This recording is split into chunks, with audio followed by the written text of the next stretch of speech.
ಏನಮ್ಮ ಆಕಾಶನೇ ತಲೆ ಮೇಲೆ ಬಿದ್ದೋರ್ ತರ ಹೋಗ್ತಾ ಇದೆಯಲ್ಲ, ಏನ್ ಸಮಾಚಾರ? ಏನೇನ್ ಪ್ರಾಬ್ಲಮ್ಮು? ಆಗಾಗ ನನಗೆ ಕಾಟ ಕೊಡ್ಲಿಲ್ಲ ಅಂದ್ರೆ ನಿನಗೆ ಸಮಾಧಾನ ಇರಲ್ವಾ? ಛೇ, ನಾನು ಆ ಥರ ಹುಡುಗಿ ಅಲ್ಲಪ್ಪ. ನಿನಗೆ ಕಾಟ ಕೊಟ್ಟು ನಾನು ಯಾಕೆ ನರ್ಕಕ್ಕೆ ಹೋಗ್ಲಿ?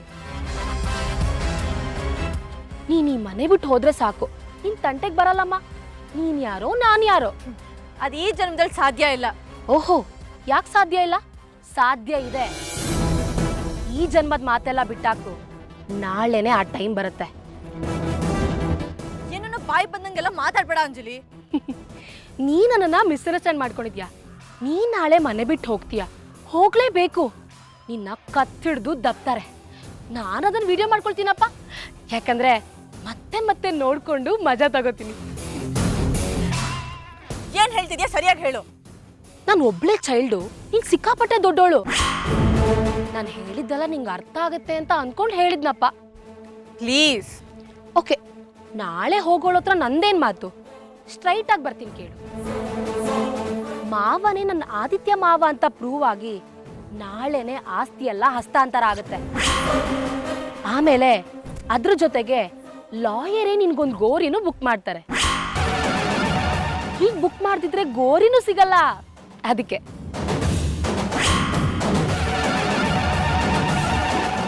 ಇಷ್ಟಕ್ಕೆ ಶಾಕು ರಿಯಾಕ್ಷನ್ ಎಲ್ಲ ಕೊಟ್ರೆ ಹೇಗೆ? ಇನ್ನೂ ಇದೆ. ಮತ್ತೆ ನಾಳೆನೆ ಒಂದು ಮದ್ವೆ ಮಂಟಪನೂ ರೆಡಿ ಆಗುತ್ತೆ. ಅಲ್ಲಿ ನನ್ನ ಮತ್ತೆ ಆದಿತ್ಯ ಮಾವನ್ ಮದ್ವೆ. ನಾಳೆ ಈ ಚೈಲ್ಡ್ಗೆ ಮದ್ವೆನೂ ಆಗುತ್ತೆ. 1 ವರ್ಷ ಬಿಟ್ರೆ ಈ ಚೈಲ್ಡ್ಗೆ ಇನ್ನೊಂದು ಚೈಲ್ಡು ಹುಟ್ಟುತ್ತೆ.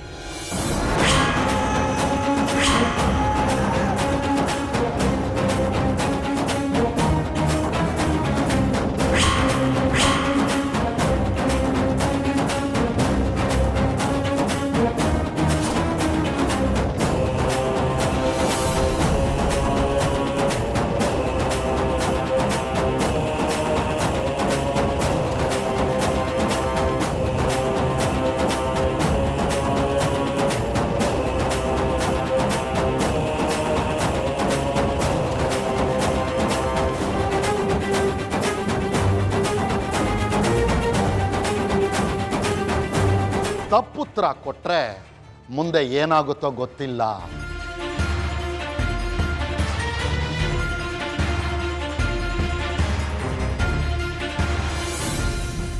ಕೇಳಿ, ಏನ್ ಕೇಳಬೇಕೋ ಕೇಳಿ. ಆಸ್ತಿ ವಿಷಯ ಆಮೇಲೆ ಮಾತಾಡೋಣ. ಹೋದ ಜನ್ಮದಲ್ಲಿ ನೀನು ಹೇಗೆ ಸತ್ತಿದ್ದೆ?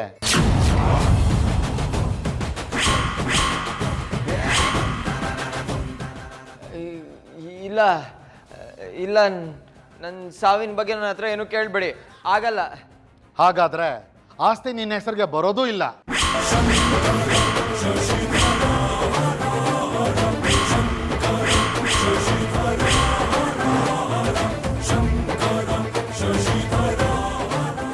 ಇಷ್ಟಕ್ಕೆಲ್ಲ ಕಡ್ಡಿ ತುಂಡಾದಾಗ ಹೇಳ್ಬಿಟ್ರೆ ಹೇಗೆ ಸರ್? ಬೇರೆ ಏನಾದರೂ ಕೇಳಿ. ಹಾ, ಟೆಸ್ಟ್ ಮಾಡ್ತಾ ಇರೋನು ನಾನಾ ನೀವು?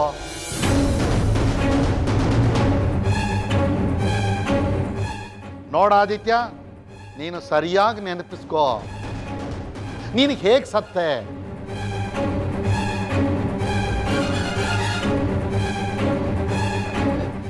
ಇಲ್ಲ, ಆಗ್ತಿಲ್ಲ ನನ್ನ ಸಾವು. ಸರ್, ಒಂದು ಮಾತು ಹೇಳಿ. ಒಬ್ಬ ಮನುಷ್ಯನಿಗೆ ನೆನ್ನೆ ಏನಾಯ್ತು ಅಂತ ಕೇಳಿದ್ರೇನೆ ಸರಿಯಾಗಿ ನೆನಪಿರಲ್ಲ. ಅಂಥದ್ರಲ್ಲಿ ಹೋದ ಜನ್ಮದಲ್ಲಿ ಹೇಗೆ ಸತ್ತೆ ಅಂತ ಕೇಳಿದ್ರೆ ಹೆಂಗ್ ಸಾರ್ ನೆನಪಿರುತ್ತೆ? ಇದು ಸರಿನಾ ಹೇಳಿ?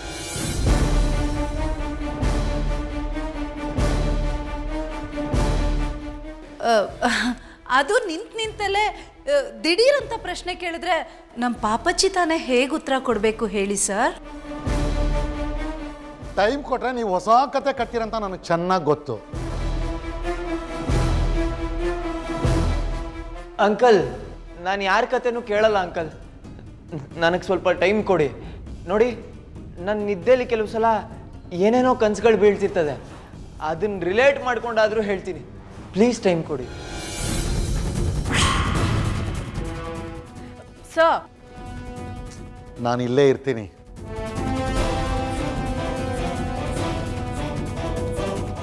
ಸರ್ ಟೈಮ್ ಕೇಳ್ತಾ ಇದ್ದಾನಲ್ಲ ಅವನೇ, ಪ್ಲೀಸ್. ಹ್ಞೂ ಅಂಕಲ್, ಪ್ಲೀಸ್. ಫೈನ್, ಟೈಮ್ ಕೊಡೋಣ. ಬಟ್ ಐ ಆಮ್ ಸಾರಿ, ಆದಿತ್ಯನಿಗೆ ಎಲ್ಲ ನೆನಪು ಬರೋ ತನಕ ಆಸ್ತಿ ಟ್ರಾನ್ಸ್ಫರ್ ಮಾಡೋಕ್ಕಾಗಲ್ಲ.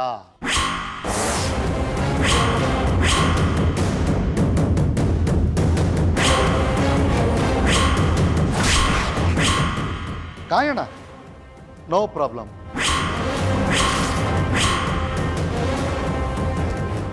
ವಸುಂಧರಾ, ಥ್ಯಾಂಕ್ಸ್.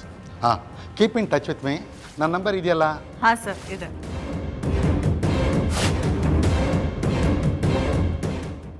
ಬರ್ತೀನಿ.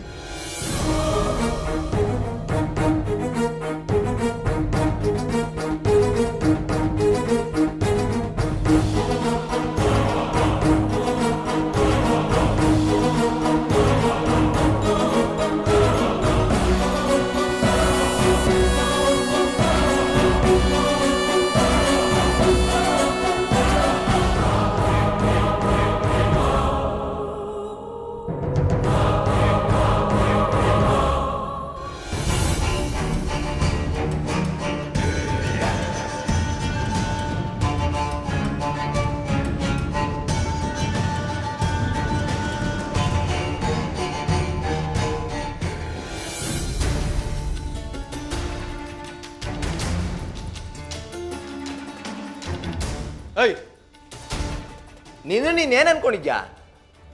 ಯಾಕೋ ರಾಂಗ್ ಆದಂಗಿದ್ಯಾ? ಆಗದೆ ಇರತ್ತಾ? ಆ ಲಾಯರ್ ಮಾತಾಡ್ಬೇಕಾದ್ರೆ ಮಧ್ಯ ಅಲ್ಲಿ ಬಾಯಿ ಹಾಕಿ ಎಲ್ಲ ಹೋಲ್ಸೇಲ್ ಆಗಿ ಮಾಡ್ಬಿಟ್ಟಿಯಲ್ಲ. ಓ, ಲಾಯರ್ ವಿಷಯನಾ? ಇಲ್ಲ, ಅವ್ರ ಅಪ್ಪಂದು. ನೋಡು, ಮತ್ ಇನ್ನೋಸೆಂಟ್ ಥರ ಆಡಿ ನನ್ನ ಕೋಪ ನೆತ್ತಿಗೆರಿಸ್ಬೇಡ. ಕೋಪ ಬಂದರೂ ನನ್ನ ಮನುಷ್ಯನೇ ಆಗಿರಲ್ಲ. Please cool. ನಾನೇನು ಒಳ್ಳೇದಕ್ಕೆ ಮಾಡಿದ್ದು, ಅರ್ಥ ಮಾಡ್ಕೋ. ಬೇಡ, ಬೇಡವೇ ಬೇಡ. ನೀನು ನನಗೇನು ಒಳ್ಳೇದು ಮಾಡೋದು ಬೇಡ. ನನ್ನ ಪಾಡಿಗೆ ನನ್ನ ಬಿಟ್ಬಿಡು ಸಾಕು. ಕೈಗೆ ಬಂದಿದ್ದ ತುತ್ತನ್ನ ಎಸೆದು ಬಿಟ್ಟಿಯಲ್ಲೇ ಪಾಪಿ. ನೀನು ಉದ್ಧಾರ ಆಗ್ತೀಯ. ನನ್ನ ತಂಗಿ, ಅಮ್ಮ, ಅಪ್ಪನೆಲ್ಲ ಬೇರೆ ಕಡೆ ಬಿಟ್ಟು ನಾನು ಇಲ್ಲಿದ್ದೀನಿ. ಒಳ್ಳೇದಾಗತ್ತಾನೆ ನಿನಗೆ? ಸಂಜು, ಅವರು ಆಸ್ತಿನ ಹೊಡ್ಕೋಬೇಕು ಅಂತ ಪ್ಲಾನ್ ಮಾಡ್ತಿದ್ದಾರೆ. ಕೋಟಿಗಟ್ಟಲೆ ಇದೆ, ಅದನ್ನೆಲ್ಲ ಅವ್ರ ಹೆಸರಿಗೆ ಮಾಡ್ಕೋಬೇಕು ಅಂತಿದ್ದಾರೆ. ಏಯ್, ಅವ್ರೇನು ನಿನ್ನ ಆಸ್ತಿನ ಕದೀತಾ ಇದ್ದಾರ? ಯಾರ್ದೋ ಆಸ್ತಿನ ಯಾರು ಬೇಕಾರೋ ಅನುಭವಿಸ್ಕೊಳ್ಳಿ. ನಿನಗೇನು ಪ್ರಾಬ್ಲಮ್ಮು? ಅದೆಲ್ಲ ಬಿಡು. ನನ್ನನ್ನು ಕಟ್ಟಾಕಕ್ಕೆ ನೀನು ಯಾರು? ನಾನು ಯಾರುನಾ? ನಾನಿನ್ ಹೆಂಡತಿ. ಏಯ್, ನಿನ್ನಂಡು. ಈಗ ನಾನು ಡೂಪ್ಲಿಕೇಟ್ ಮದುವೆ ಅಂತ ಹೇಳಿದ್ರೆ ಸೀನ್ ಎಡವಟ್ಟಾಗಿ ಹೋಗುತ್ತೆ. ಈ ಮೆಂಟ್ಲು ಏನಾದರೂ ಮಾಡಿದ್ರೆ ಕಷ್ಟ. ಓ, ಹೆಂಡ್ತಿನಾ? ಸರಿ, ಅದಕ್ಕೇನಂತೆ? ಡಿವೋರ್ಸ್ ಕೊಟ್ರೆ ನೀನ್ ಯಾರೋ ನಾನು ಯಾರೋ?